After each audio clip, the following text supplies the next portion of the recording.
Luck is actually not what is needed when you are making a financial plan. Figure out how preparation meets planning and how you can have a very defined plan in place for when things come that sometimes are unexpected. Join us as I have Grant Soliven on the show and we talk about what planning needs to be done so you're not just crossing your fingers and hoping on luck. Hello and welcome to Consider This Program. I'm your host, Jamie Burton. And I'm Grant Soliven. So good to have you, Grant. Oh, glad to be here. Yes. So this week coming up is St. Patrick's Day. Oh, yeah. The week of St. Patrick's Day. You know, in college, especially being around a whole bunch of guys all the time and in a fraternity, we took the whole St. Patrick's week to a whole new level. So make sure you wear green everywhere. That guy's going to pinch you. Yes, for sure. So what we know, St. Patrick's Day is all about luck. But we don't want to be relying on luck when we're talking about our financial plan. So today we are going to hammer out what we really need to focus on in that financial plan that needs a specific plan that we can't just rely on luck to get right. Mm-hmm. So first, Grant, I think we want to talk about our investment playbook. Mm-hmm. Why is it so important to not just cross our fingers and have luck on our side for the investment playbook, but instead having a plan and a process in place? Oh, 100%. And thank you, Jamie, for introducing that. You know, we don't want to rely on lady luck when it comes to investing. You just, or hoping the leprechaun's going to be at the end of that rainbow with that pot of gold and just kind of burying your head in the sand. It's not that easy, unfortunately. And, you know, markets go up and down and investments go up and down. And understanding and having a playbook in place to work through those conditions is crucial. But also, too, Jamie, you have to understand what phase of finance you're in as well. Mm-hmm. I mean, if you're trying to play the growth game in distribution, that can come in to bite you. If you're being too conservative in accumulation, that can slow you down. Or if you're just not paying attention in preservation, you know, your average rate of return could be absolutely punished and your wealth could be punished, and we've described that in other situations. So in our investment playbook, what we're really trying to do is manage the correct expectation you have on what investments should look like for your current situation. You know, it'd be really easy to come out and start recommending certain things, Jamie, to all of us that are listening to the station today and say, hey, you know what, Grant, you know what, if I just kind of relied on luck with, you know, X, Y, A by ABC investment, I'd be up 400% right now. Well, you know what? If you had built a process actually that built in some wiggle room and margin for those investments, you wouldn't have to rely on luck. You would have already built it in your process and you would have prepared ahead of time. I mean, any of us that have done any project or been part of any sports team know that when preparation meets planning and you actually have something in place that you can follow, you don't need luck.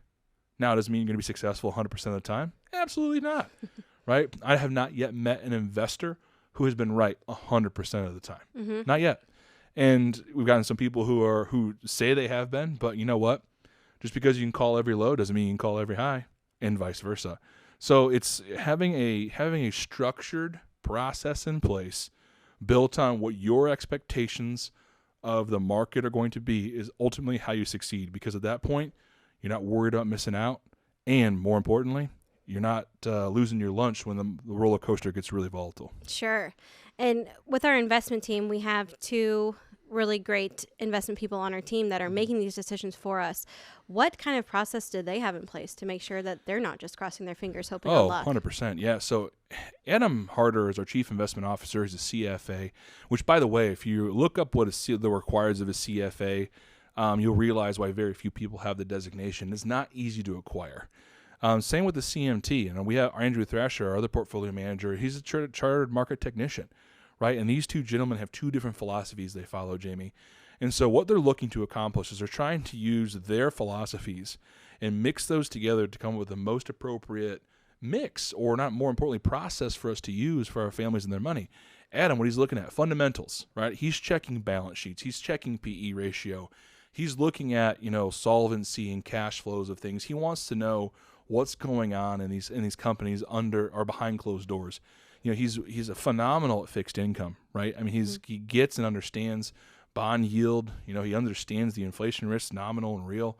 And so he's really trying to dig in deep onto what's going on fundamentally and economically to figure out, are we making the best decisions? And you couple that with the beautiful mind of Andrew Thrasher, who understands the technical analysis very deeply. And that's simply this. What are we looking at from an equities or investments perspective solely based on charts, technical analysis. Interestingly enough, the Dow, as we know it, Charles Dow, created technical analysis, and it's a very effective strategy and philosophy to use. And when you couple it with fundamentals and you use certain things like seasonality to your advantage, you can come up with some pretty interesting and very good processes to follow that can help essentially smooth out the ride and especially for those that we take care of. It's been instrumentally important and critical for our families, especially when the market is having a bad hair day. Yeah, absolutely. And it's so interesting to watch them work together because they have such different philosophies in investing. They have two different ways of determining if something's going to be a good investment for us or not. So can you kind of explain to me the difference between technical and fundamental investing? Yeah, sure, 100%. So if let's take an actual investment that we know, right? So we own Apple. We have to state that for the recording that we actually have that holding. And so we own Apple. So what Adam's doing, he's looking at, okay, what is Apple producing, right? What are some of the products that they are putting out? How is that affecting their overall revenues? What are costs looking like? How is supply chain affecting what they're doing? He's looking at their profits. He's reviewing everything that's going on a quarterly basis. And he's really paying attention to how Apple's affected by other factors in the economy, right? That's simply put. It is not that easy, folks, so don't hear me say and give you an example of fundamental analysis is, and they say, oh, yeah, that must be easy. No, it goes into far greater detail than that. I'm just giving you a quick snapshot. Mm-hmm. And technical, on the other side of the coin, if we're using Apple as an example, Andrew's looking at, okay, how's it doing? What's the price action, right? Are we still moving forward? Is it meeting or staying above its 50-day, 100-day, 200-day moving averages? How it's a growth stock, so how does it compare to the rest of the growth indice? And he's looking at market capitalization and how it applies to his technical analysis. And again, a very gross representation of what they do. It goes into far more detail than that. But those are examples of two of the philosophies and how they're utilizing it for our families. Yeah, absolutely. And them being able to work together and know that they have two different styles and figuring out the best investments for our family, it's so important that they're using that process, that they're using their different techniques in investing to make sure that we're not just picking investments based off of luck, and we're doing it based off a process and a purpose for those investments. And that's huge for the people that we take care of and the people that are trusting us to get us to where they need to go with their goals. Another thing that we know that can really wreck retirement if you don't plan for it and are just crossing your fingers on luck is the tax planning side. Mm-hmm. What is one of the biggest things tax planning wise that you see is really wrecking people's retirement? Yeah, and this goes back, and it's hard to really factor this into luck, Jamie. It's more of misinformation, mm-hmm. right? I mean, for a lot of our families, we're told as we're saving that essentially our taxes will be lesser when we retire, right? That's the information we're giving, and we're relying on luck.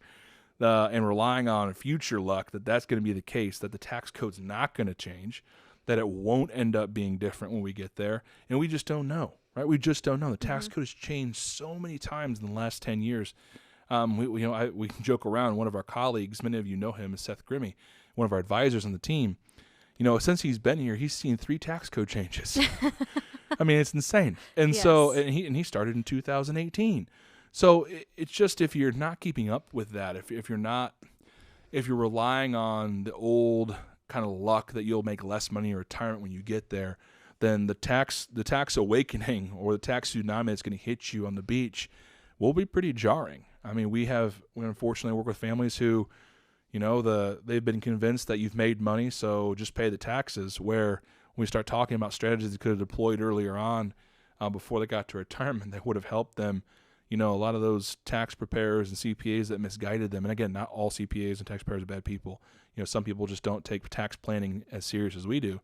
They're kind of left there like, goodness gracious, I was misled this entire time. Well, it's not because they were bad or wrong at the time. It's just that no one was expecting things to change. Mm-hmm. And Absolutely. things do change. Absolutely. And that's one big conversation that I've had to have with one of the families that I take care of. They did such a good job saving, but all of their money is tax deferred. They saved all of their money into 401ks, and They said, Jamie, why did we spend all of this time saving money and all this effort saving money if we're just going to have to take it all out and give a bunch of money to the IRS?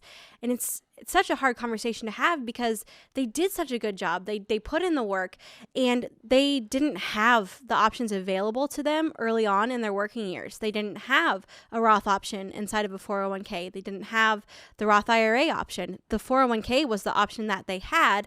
And then when changes were made, they just weren't educated on it. They didn't know about it. So they just continued to do what they knew from the past. So no changes were made. And now we're in a difficult situation because planning wasn't done when it could have been done. And they're just kind of in a tough spot because they're going to have to give a lot of money to the IRS. So yeah, a lot of changes inside of the tax code.